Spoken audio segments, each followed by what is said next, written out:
Okay. Good afternoon. My name's Elizabeth Buller, and I'm the President and CEO of the Scarborough Health Network. Thank you for joining us today at our Birchmount Hospital. As we get started, I would like to welcome our special guests, Premier Ford, Minister Elliot, Minister Cho, MPP Aris Babikian, MPP Christina Midas, and MPP Vijay Thanigasalam. Thank you all for being here today and for your ongoing commitment to improving health care in Scarborough. I would also like to welcome our SHN Board Chair, Mr. Matt Ainley, our past Chair, Maureen Adamson, members of our Board of Directors, and importantly, our amazing staff, medical staff, members of our Patient Family Advisory and Community Advisory Councils, our Foundation President and CEO, Ms. Alicia Vandermeer, Foundation Board members, Cabinet campaign members, and of course, our valued donors. As I reflect on the last 5 years, I am struck by how much we have accomplished together, beginning with a mandated merger to creating an integrated health network for Scarborough, our new name and brand, a 5-year strategic plan, and new and expanded clinical services and innovations, just to name a few. Despite the pandemic, Scarborough Health Network did not lose sight of our need to not only address the pressures of the pandemic on our community, but also to grow and meet the many needs. From integrating and expanding the programs to implementing the new EPIC clinical information system across the entire Central East region, truly transforming the patient experience and bringing us to the forefront of healthcare for the digital age, to establishing one of the largest Ontario health teams, and importantly, re-engaging and strengthening our relationship with our primary care physicians and our community agencies to better serve all of Scarborough where and when care is needed. Last June, we launched the Scarborough Research Institute. We became partners with the Toronto Academic Health Science Network, and most recently are pleased to be partnering in the development of the Scarborough Academy of Medicine and Integrated Health with the University of Toronto Scarborough campus. We have a lot to be proud of and much to be excited about. I would be remiss not to give a shout out to how much SHN with our community partners accomplished during this global pandemic in addressing COVID. I am so proud of our community's response to COVID-19 and full of gratitude for our physicians, nurses, allied health professionals, community partners, our Scarborough vaccine team, and our Scarborough Ontario Health partners. Also the support of our government and the Ministry of Health, and of course, Scarborough, our community at large. As a healthcare leader in Ontario, there are a number of incredible things on the horizon, and today I am proud to be here to join in sharing much-awaited news that will shape the future of care for the Scarborough Health Network. As many of you will recall, after months of research and engaging with our stakeholders, we developed and submitted to the Ministry 3 options for future facilities. Additionally, we secured funding commitments to renew our emergency departments at our Birchmount and our Centenary hospitals, to move forward with our diagnostic imaging concourse at the General Hospital, and to forge ahead with the visionary Bridletown Neighbourhood Centre. Scarborough Health Network is leading the way in delivering accessible, world-class, and inclusive health care to one of Canada's most vibrant and diverse, yet vulnerable communities. Despite our incredible care, our facilities have suffered under the need for substantial infrastructure upgrades. As we cautiously move towards a post-pandemic world, COVID-19 emphasized the need to rebuild, renew, and expand our outdated hospital facilities to better care for our growing and deserved Scarborough community. So today, I am pleased to invite Premier Ford to share some very exciting news with us. But first, I extend a warm welcome to MPP Babikian for Scarborough Asian Court. Aris, you have been a tireless advocate for Scarborough Asian Court and for the Scarborough Health Network. Thank you.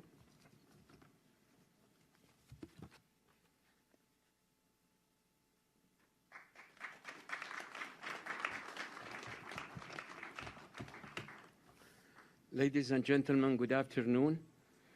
As the Scarborough Asian Court MPP, I am proud and humbled to be able to participate in this historic announcement. For too long, Scarborough Asian Court has been ignored. Not anymore. After 15 years of neglect, broken promises, and dilapidated infrastructure in Scarborough, Agincourt, and Scarborough, we are getting the attention we deserve. Under the leadership of Premier Ford and Minister Elliot, we are building Ontario to better serve the people of Scarborough North and Scarborough at large. Today is a landmark day for our residents. Many future generations will fondly remember and cherish this day. The wait is over. A new dawn is shining on our residents' life. It is my great pleasure to introduce a man of compassion, a man with outstanding leadership, and most importantly, a man who has deep love for Scarborough. Ladies and gentlemen, the Premier of Ontario, Doug Ford. Thank you. Well, thank you so much, and good afternoon, everyone. And MPP Bakin, thank you for that introduction. You've been fighting for the people of Scarborough, Agincourt, and are a big reason why we're here today. And I just want to acknowledge our other MPPs that have been fighting for Scarborough as well. A great leader, and Minister Elliot, thank you for everything you've done over the last 4 years. And Minister Cho, I think you've been elected more times than anyone in the history of Scarborough, so congratulations on this. And Thanagaslam, MPP Thanagaslam and Midas, you've both been absolute champions for Scarborough Health Network. I want to thank Elizabeth, the team here at Birchmount Hospital, and the entire Scarborough Health Network for everything you do to serve this community. Friends, after Friends, after 2 very long years, we've come so far because of the sacrifices made by every Ontarian and the amazing care provided by our healthcare networks. We've been able to safely and cautiously reopen our province. Our government has a plan to build a stronger, more resilient province with a health system that can respond to crisis. Our government has a plan to add the hospital beds and doctors, nurses, and personal support workers we need to ensure our province stays open. Today, as part of that plan, our government is delivering on our promise to bring real help to the people of Scarborough. We will be investing over $1 billion in a number of significant projects across the Scarborough Health Network. This investment, yes. This investment will support the building of a new hospital right here at Birchmount. It will also expand. Yeah.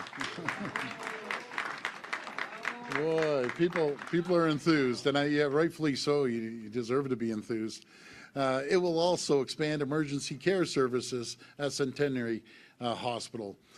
Fund a new chronic kidney disease program at Bridletown Neighborhood Center, which is amazing as well, and modernize diagnostic imaging services at Scarborough General Hospital. The simple fact is, families across Scarborough need and deserve high-quality health care for their growing community.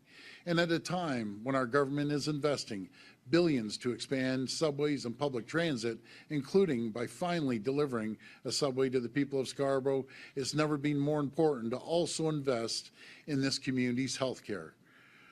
For far too long, this community has been waiting for their fair share of rapid underground transit, their fair share of services, and most importantly, Scarborough has been waiting for their fair share when it comes to health care. Previous governments, they talked, they did studies, asked for report after report. The result was delay after delay as the people of Scarborough waited. My friends, the days of waiting are over because our government is getting it done. People in Scarborough have a very, very special spot in my heart. I know I had a very special spot in my brother Rob's heart as well. You've always supported me and my family, and I will always, always support the people of Scarborough. The new hospital expansion here at Birchmount will see a new state-of-the-art inpatient tower with more than 200 new beds, in addition to the brand new emergency department that is so badly needed. And once this major development is completed, Birchmount Hospital is planned to have over 450 beds, nearly doubling the current capacity. This will provide residents of Scarborough and the surrounding communities with improved access to the emergency care, surgery, and mental health care, as well as stroke and rehabilitation services. Previous governments were satisfied with making big promises and then delivering Band-Aid solutions that did nothing to address long-term needs of the rapidly growing population. But I'm here to say those days are over, they're done, because our government has a plan to invest more than $30 billion over the next 10 years to build and improve Ontario's healthcare infrastructure. That's the largest investment in healthcare infrastructure in Canadian history. And we're also providing an additional $827 million to publicly funded hospitals across the province. This represents a 4% increase from last year. It's all part of our plan to build a more resilient healthcare system to serve all Ontarians, a healthcare system that will allow us to stay open. My friends, in 4 short years, our province has come so far together. Let's keep building, let's keep investing in our communities, and let's bring the great people of Scarborough the hospitals they need and deserve. Friends, let's get it done. Thank you, and God bless the people of Ontario. Thank you. Now, thank you. We'll now take questions. Well, you can hear people are excited here. We'll now take questions from media. If you have a question, please line up behind me at the mic, and it's one question, one follow-up. Thank Okay. you. Thank you. Hi. Hi. The science table is going to be releasing new modeling numbers this afternoon. I'm just wondering what you're expecting to hear. Do you think we're still in the midst of a little spike, or do you have any concerns about what you're going to hear this afternoon? What I'm hearing, some positive information about the wastewater test. It kind of peaked and it's slowly going down, but I truly believe everyone should continue to be cautious, move forward cautiously, and we've built up the hospital capacity. We're listening to Dr. Moore's recommendations, but this is an example of building the hospital capacity right here in Scarborough and across the province, adding 8,700 new healthcare workers, adding 3,100 new beds. We're prepared, but thank goodness we're seeing a little bit of a direction going down. Okay. And I actually wanted to ask you about your nephew, Michael Yeah. Ford, running provincially, Sure. and if there are any other Ford family members who might be running to replace him on City Council. I can't, I'll never say no, but as far as I know, I'm going to say no for now. But Michael has done an incredible job down at City Hall. He has the experience. He was a school trustee, and then he was a councillor, I think, for 6 or 7 years, and he's passionate about serving the people. The people of York Southwestern have been ignored for the last, God knows how long, eight years. Now they're going to have a voice. God willing, Michael gets elected. He'll be at their door supporting him and giving him the customer service that the Fords give the constituents. Hi, Premier. Hi. We recently heard from Dr. Moore, and it sounded like he was getting ready to recommend that the April 27th date for mask mandates in places like this, hospitals, long-term care, be extended past April 27th. Is that something you're considering? Would you look at doing that? I wouldn't have any problem at all with that. I really wouldn't. We want to protect the most vulnerable. I've always said that from day one. But I'll wait for Dr. Moore to give us the recommendations like I have right from day one. And if he gives us that recommendations, I'd be more than happy to do that. But most importantly, we have to take care of the most vulnerable. That's why we're giving the 4th doses out. That's why we have the antiviral pills for the most vulnerable and the capacity. And the hospitals are strong right now. I want to give a shout out to all the healthcare workers. They've been absolute fabulous. They're game changers. If we didn't have the quality of healthcare people in this province throughout this pandemic, we would be in deep trouble. You also participated in a Ring of Fire announcement this morning, and it says announcement about terms of reference for an environmental assessment to build a road. That's a far cry from jumping on a bulldozer yourself and heading up there. Has your strategy changed in the past 4 years? Are you adopting more of a slow and steady approach to developing the Ring of Fire?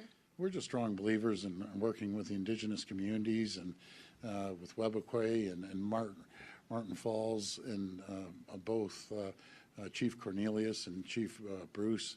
They've been great partners, and our goal is to continue building that road. we're going to be investing $1 billion into that road, and we look for partnership with our federal partners as well. There's amazing opportunity, not only just for the critical minerals, but to deliver fuel to the First Nations community up there. Right now, everything's being flown in. And the stories I hear right from their community members is they have to fly the fuel in, they have to fly food and fresh fruit, which is usually frozen by the time they get it, and then the health care as well. And when we build that road, they're going to be having access to the fuel, the proper food, nutrition, and proper health care. So we're really, really excited, and they're going to partner up with some private sector companies. And I've always said when we work hand in hand with the First Nations community, with the provincial and federal government, with the private sector, everyone really benefits. It creates a tremendous amount of employment for their communities, and they're just so excited. So we're going to make sure we continue on with the environmental studies. I imagine they'd probably take a couple of years, and it's going to change their lives. It really is. Not to mention the critical minerals that are going to go down to southwestern Ontario to go into the battery operations down there. So it's a real supply chain. It's amazing how everything is connecting. Premier, all three scenarios that were submitted by this hospital to your government in 2019 included the rebuilding in the Centenary Hospital campus, as well as one other campus. Can you speak to Centenary and what is going to happen to Centenary? Well, I can't speak directly about that. Maybe I could hand that over to Elizabeth, but what I can tell you, for the first time in decades, Scarborough's not being ignored anymore. We're investing over $1 billion into the Scarborough Health Network. We're making sure that they're going to be taken care of. We're adding the 200 beds, the emergency services as well, the diagnostics when it comes to kidney, any kidney diagnostics. But I'm not the expert. I'll hand it over to Elizabeth or the minister. Maybe they'll be able to. Thanks, Mike. The Centenary is phase 2 of the redevelopment, so we have 2 phases that are committed in our master plan. Today we're pleasantly and welcoming the announcement of phase 1, which is the redevelopment of our Birchmount site and expanding that, and phase 2 will come down the road for the redevelopment and renewal of the Centenary Hospital. Sorry, Minister, can you speak to the timing of that? Is that going to be several years after Birchmount, or? It will be phased after Birchmount, and it may be phased alongside as the years go by, but we don't have an exact timing for that yet. Thank you.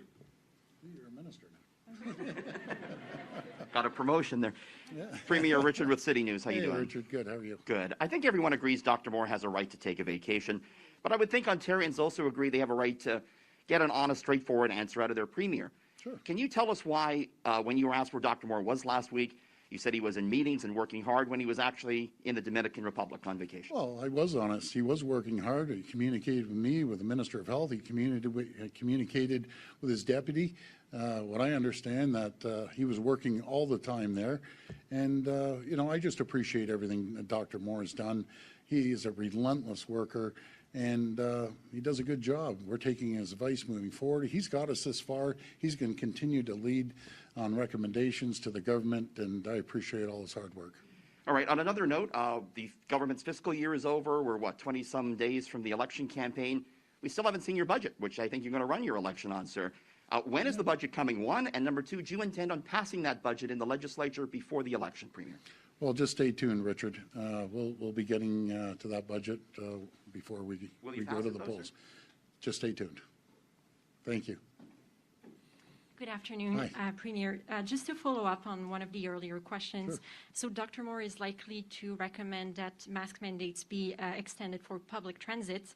So can you explain what the logic is, why public transit makes sense and not schools, for instance, and crowded classrooms? Well, again, we're going to take the advice off Dr. Moore. And, I go back to the capacity that we have now compared to the beginning of this pandemic. We have the capacity in the hospitals. We've hired more healthcare workers. We have the antiviral pills. You know, we're doing fairly well as a province. You compare us to other regions in Canada, we have the lowest hospitalization rates. I think there's one or two smaller provinces that are just slightly lower, but we've been doing a great job. I encourage everyone to be cautious when you're in a crowded room. Yes, put your mask on. But the reason, you know, we aren't going into lockdowns is because the protocols that we put in place, the capacity and the infrastructure we put in place. So that's the reason we aren't going into lockdowns in the future. We're going to make sure that we continue building hospital beds, hiring more healthcare workers, more doctors, more nurses, more PSWs, and we'll have a stronger healthcare system now than we had before this pandemic started. And maybe just ahead of Easter long weekend, what's your advice to Ontarians? Should they avoid gatherings? Are you going to be gathering with family yourself? Well, I'd say stay cautious, right? Stay cautious. If you're having 15 people over, put your mask on, right? Like it doesn't hurt. If you're in a crowded room, just like we've been through this for 2 years now. It's common sense prevails, right? Put a mask on. It doesn't hurt. That's going to be up to each individual person. Last question. Hi, Premier. Hi. We heard from Dr. Moore on Monday that he's expecting ICU admissions to go up to 600 in this wave. Even though wastewater is improving, that could still happen. How are you so sure that the system can handle that number, a number we haven't seen before? Well, first of all, you know, if we had to push the maximum, I'm going to hand it over to my Minister of Health, but if we need to max it right out, we can go as high as, I believe, close to 3,000 if we had to, but we aren't in that position right now. We're actually seeing positive results right now with the wastewater, and let's just hope it goes down, and we're going to be very, very cautious. And that's what we're going to take the approach moving forward, but I'll pass it over to the Minister of Health.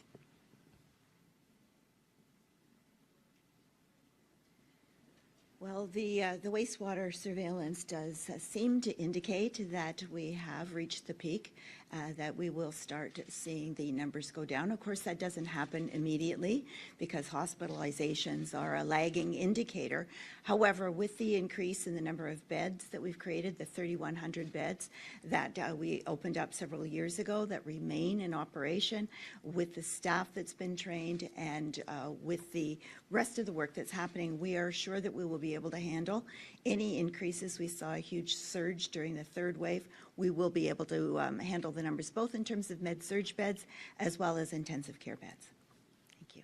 And then for the Premier again, on the extension of mask mandates in public places like transit and hospitals, is there a time period that's not palatable? I don't know if we're talking about an extension of a couple weeks, if it's months, if it's into the summer. Is there a time for you that is too long to keep that going? No, I'm going to listen to the advice of the Chief Medical Officer, and which I always have, and I'm waiting for his recommendation.